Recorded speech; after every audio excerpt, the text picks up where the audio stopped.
গতকালকের দেশের সর্বোচ্চ তাপমাত্রা রেকর্ড করা হয়েছে যশোরে 42.6 ডিগ্রি সেলসিয়াস। এছাড়া তীব্র তাপপ্রবাহ ছিল পাবনা এবং চুয়াডাঙ্গা জেলার। আর ঢাকা, রাজশাহী এবং খুলনা বিভাগের বেশ কিছু জায়গায় কিন্তু গতকালকের দেশের সর্বোচ্চ তাপমাত্রা ছিল যশোরে 42.6 ডিগ্রি সেলসিয়াস। এছাড়াও যশোর ছাড়াও পাবনা এবং চুয়াডাঙ্গাতেও অতি তীব্র তাপপ্রবাহ বিদ্যমান ছিল।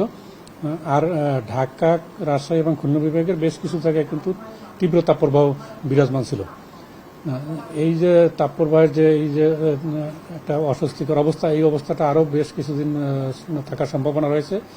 তবে 24-25 তারিখের দিকে যেহেতু বৃষ্টি কিছুটা দেশের বিভিন্ন জায়গায় বিচ্ছিন্নভাবে বৃষ্টিপাতের সম্ভাবনা রয়েছে, ফলে 24-25 তারিখের দিকে তাপমাত্রা কিছুটা কমার সম্ভাবনা রয়েছে। এরপর আবার 27-28 তারিখের দিকে আবার তাপমাত্রা বৃদ্ধি পেয়ে এই অবস্থা আবার ফিরে আসার সম্ভাবনা রয়েছে।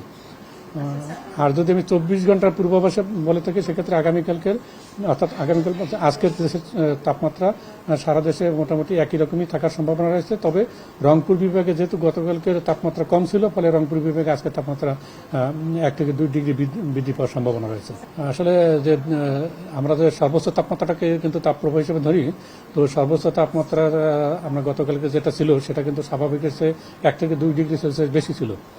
এই সর্বোচ্চ তাপমাত্রার পাশাপাশি মানুষের অস্বস্তির কারণ কিন্তু সর্বনিম্ন তাপমাত্রাও, অর্থাৎ রাতে যদি তাপমাত্রা অনেকটাই কমে যায় তাহলে কিন্তু মানুষ অতটা অস্বস্তিকর অবস্থায় ফিল করে না।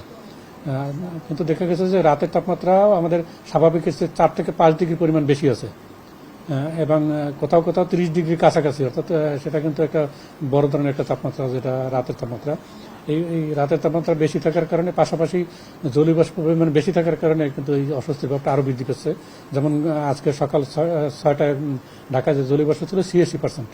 24-25 তারিখে দেশে বিচ্ছিন্নভাবে বিভিন্ন জায়গায় বৃষ্টিপাতের সম্ভাবনা রয়েছে, অর্থাৎ বৃষ্টি অথবা বজ্রবৃষ্টির সম্ভাবনা। এর প্রভাবে তাপমাত্রা কিছুটা কমে যাবে, তবে তখনও কিন্তু তাপপ্রবাহ একেবারে যে শেষ বিলীন হবে সেরকম না, কিছু জায়গায় থাকবে, হয়তো পরিমাণটা একটু কমে আসতে পারে। আজকে ঢাকার সর্বনিম্ন তাপমাত্রা ছিল 29.0 ডিগ্রি সেলসিয়াস। আর সর্বোচ্চ তাপমাত্রা যেটা গতকালকে ছিল 40.4, এটা এর হয়তো 44 ওভার করবে না, এর কাছাকাছি থাকবে না। সামনের দিনগুলোতে হয়তো তাপমাত্রা এর চেয়ে সামনে বৃদ্ধি পাবে না, কিন্তু এর কাছাকাছি থাকবে। আর বৃদ্ধি পাওয়ার সম্ভাবনা আছে যে 27-28 তারিখের দিকে আরো বৃদ্ধি পাওয়ার সম্ভাবনা আছে।